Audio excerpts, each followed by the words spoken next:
Suuraan ani fuuldura kanatti qabu mana rifeensaa banuu dhiisuu kan jedhu yaadni koo gara lamatti jira 50 irra jira. Isin maal jettu mee banimoo dhiisii sun si hawwaxaa kan jedhu koomentii jalatti naa qooda. Akkumas gubbaarratti argaa jirtan arrammoo rifeensa keenya ofirraa hojjetachuudhaa fi utuma nagadannu gadi baaneetu jirra jechuudha. Haga xumuraatti nu waliin turaa. Viidiyoo keenya warra jaallatan like, share, subscribe keessan nu qaqqabsiisuu dandeessu. Warri haaraa taatan immoo subscribe godhaatii gara mana keenya maatii keenyatti dabalamaa anaa dhufu nooru isiniin jennee jirra. Kunoo akkuma asirratti argamu bakka kanaan isinii ka'a dura kan koo itti qibaatii dibuuf han ture. Baay'een keessan egaa qibaatii koo ni beektu. Qibaatii akkamii akkan fayyadamu warri haaraa taatan immoo sagadi buutanii ilaaluu hordofuuf itti fayyadamuu dandeessu yoo isinii ta'e. Fuuldura kanatti immoo yoo waaqayyoo na gargaaree naan milkaa'ii ta'ee qibaatii sana nan hojjedheetiin biyya keessatti illee namni akka itti fayyadamu qaqqabsiisaadha yaada qaba. Inuma naa milkaa'eetiin abdii qaba. Kunoo akkuma argitanii ana ammoo fiikootii miicuufan rifeensa koo miicuufi otoo miicin dura immoo qibaatii kana akkamitti akkan hojjedhe ergan gara biyyaatti galee yeroo meeqara deddeebi'ee isinitti himeen ture. Isumatu jira jechuudha. Qibaatiin yeroo dheeraa yoo taa'e waggaallee yoo taa'e zayitiidha waan ta'eefuu intabalaasha'u kan jedhu yeroo meeqara deddeebi'ee isinitti hima bullaallitti ilaalaa isheen aduu babuute.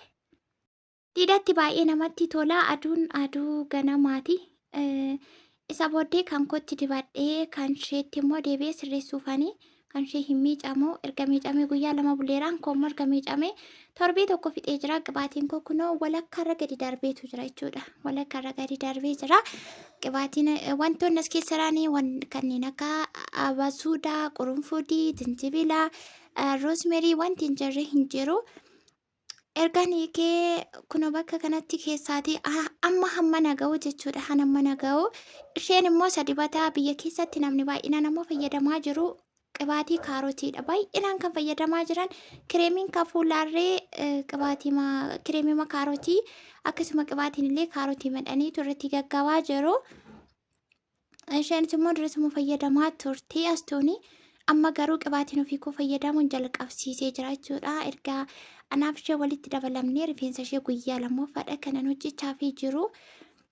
Adeemsa keessa immoo chaalenjii na waliin jalqabsiisa. Isas immoo hordofaatii itti fayyadamuutii dandeessuun isiniin jedha. Kunoo asitti itti naqadhee amma dibachuufin deemaa jira jechuudha.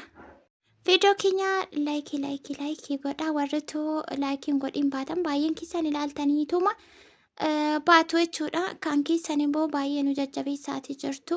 Yaadni keessan hasaawaa taayitii keessan nuuf qoqqoodaa nu biraan qaqqabsiisaa jirtu waan ta'eef galatoomaa isiniin jenna. Rifeensi koo aduu keessatti akka kanaati biftisaa. Argitanii bunni yookaan biraawoniidha. Ammanatti hin gurraacha yeroo aduutti gadi ba'u garuu immoo akka kanaati jechuudha. Rifeensi koo baay'ina qaba garuu istiishaariitii waan an ho'iseeruuf duraan jechuudha. Amma haphachuu barbaade natti fakkaata malee rifeensi koo baay'ina qaba. Beektu miti yeroo isa kanoo isinitti ni murra deddeebi. Sirriitti hordofaa gadi bu'aatiitti fayyadamaa. Biyya keessatti illee yeroo galtaanii wanti hundumtuu akkuma abbaan godhee waan ta'eef jireenyas ta'e bushaayes midhaayes waanuma kamuu yoo ta'e hin jiraatama. Rakkoon tokko hin jiru. Qibaatiin ni jira, roosmariin ni jira, zayituuniin ni jira. Wantumti dhibe tokko hin jiru jechuudha. Wantumti dhibee baay'een keessan zayituuniin biyya keessa jira mootu guutee jira. Kokonaat ooyiliin jira. Waanumti dhibe hin jiru. Wantumti dhibee jechuudha. Viidiyoo kan waraabaa jirtu astuudha kaameramaan ilaala luka ishee akka isheen gootu ilaala kaalsii ishee akkatti bareedu ilaala jalas irriif jalli garaa ta'eera. Akkasitti waraabaa jirti. Ani immoo kunoo dibachaa jira. Oduu re'ee shunkurtii seenteedha. Walumarraa fuuna akkasittiin kunoo amma dibee fixee duubaanis fuulduraanis aduutti qabee massaaji godhee mataan koo qilamii dibamee fakkaata garuu aduu keessatti. Ani qilamiitti dibee sin beeku dibuu sin barbaadu waan akkeenyaa namni tokko ilaala kaameraa akka isheen sirbisiistu. Ilaala kaameraa maaliin akkas godhaa uffata isa miicamee keessan galcheenii gajjallaan waraabi malee dheen ture isheen garuu dannasaa jirti. Akkasii kunoo dibee xumuree jira. Ergan xumuree immoo daqiiqaa 30 ofirra tursee miicuu fi akkasitti ofitti uffadhee xumuree isarraaf immoo ol kaawwachuu fi kaawwadhee booda kan isheettan deebi'aa jechuudha. Kan ishee immoo naan hojjedhaafeen shurrubbaa hojjechuullee sirriittan beeka garuu nattiin tolu mataa hojjechuun nattiin tolu beeka garuu hojjechuu hin barbaadu. Darbees immoo yeroo isin qabu hojjechuuf diizaayiniin kamillee na jala hin darbu jechuudha. Yeroo ammaa kana immoo fotofotaasa bakka 2-3 jiran jennaan birrii 50 fudhatu. Bakka 4tti isa jedhamu jedhan sana isa asii gadii sana birrii 50 jechuudha asitti amma. Innumti xiqqoo ishee bakka 5 akkas jaate immoo isa meeqa dhibbaa ol malee isaa gadi miti. Mataa waddadee jira warri rifeensa hojjetaa isaanii toksiin illee akkasuma ani isa kana keessaa qoodan qabu astuun illee gaxaarroomti jirti. Kunuutii rifeensi ishee rifeensa guddatudha. Amma qibaatiin ofii kootti fayyadamu chaalenjiin jalqabsiisa walumaan itti fayyadamnaa eessa akka jiru fayyaan waa godhu walumaan ilaallaa isinis immoo waliin jalqabaa isiniin jedha. Erga miicamee torbee miti soorii guyyaa 2 jechuudha. Kanaafuu nani hojjedhaa fi midhaan fi malee hin miicamu jechuudha. Qibaatii akkuma koo torbeetti yeroo tokko bichaan itti dibuu barbaada. Isa booddee akkasittiin fufurdiseetiin kan hin hojjechuu barbaade badaasti isaanii hin baay'isu. Rifeensi yoo fufurdatee hojjetame baay'ee akka faayidaa qabus yeroo fi rifeensaafis waanuma kamiifuu gaariidha isinitti maan ture. Kanaan durallee jechuudha. Kunooti kunoo naggaadee ta'uun kana jidduutti immoo namatti dhufennaan nan sokkee waa nagadeetiin ofee as deebi'ee immoo waanuma ta'e hojjechuu fi deema yoo bareeda ta'e hin bareedaa jedha. Hin argite koomentii keessa waan ta'eef fokkisa naa hojjettee naan jettee immoo na lolti. Beebii hojiin ishee hojii ijoollee nama guddaa intala guddoo garuu maal gootu hojii ijoolleeti. Ijoollummaa matti jirti ta'e hin beekani waan sanaan galle.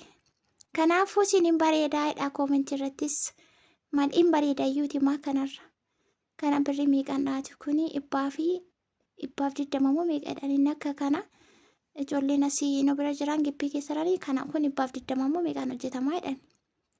Nama isheef hojjechaa jiru kuni inni akka kanatti laxxii sallaqii laxxii godhee dafee fixuufi sa'aatiinis immoo nutti gahaa jira hojii biraa waan qabnuufu ariifachaa jirra ganamaatiin ofirraatii sisirreeffanneetu itti deebinanneetu kan koos immoo yeroon kan ishee xumuree ka'u namni waan ta'eefu kanaaf fiigaa jira jechuudha. Kana fakkaataa viidiyoo keenya jaallattanii laayikii gochuu keessan nurraan qusaatiina waan jettan waan isinitti dhaga'ame koomentii irratti ibsachuu dandeessu argitanii gabaan dhufe immoos.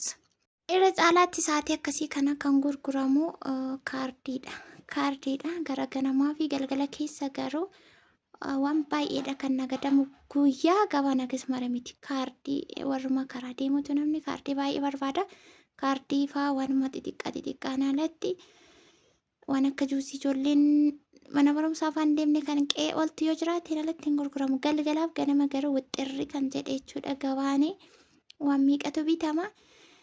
Akkasittiin jirraa fuulduraan akkasitti dhahee amma immoo isa duubaa immoo ol dhaheetiin hin bareeda dhugaa rabbii hin bareeda jaasinis hin bareedanii garuu akkasuma shurrubbaa badaa meetii fufurdisee mamii ceeraa fuulduraan immoo bebeerri ishee baay'ee tokko bareeda kun akkasitti bareecheetii jira. Viidiyoon keenyas immoo xumuroo maatii jira itti aansuun immoo kan kona miidha. Garuu viidiyoo isinitti hin dheeressu akkamittiin akka miidhu baay'een keessaan ni beektu waan ta'eef akkasitti babbareecheetiin jira. Viidiyoo biraatiin agan deebinee dhufnutti nagaa fayyaan nuuf ta'a jecha baay'ee.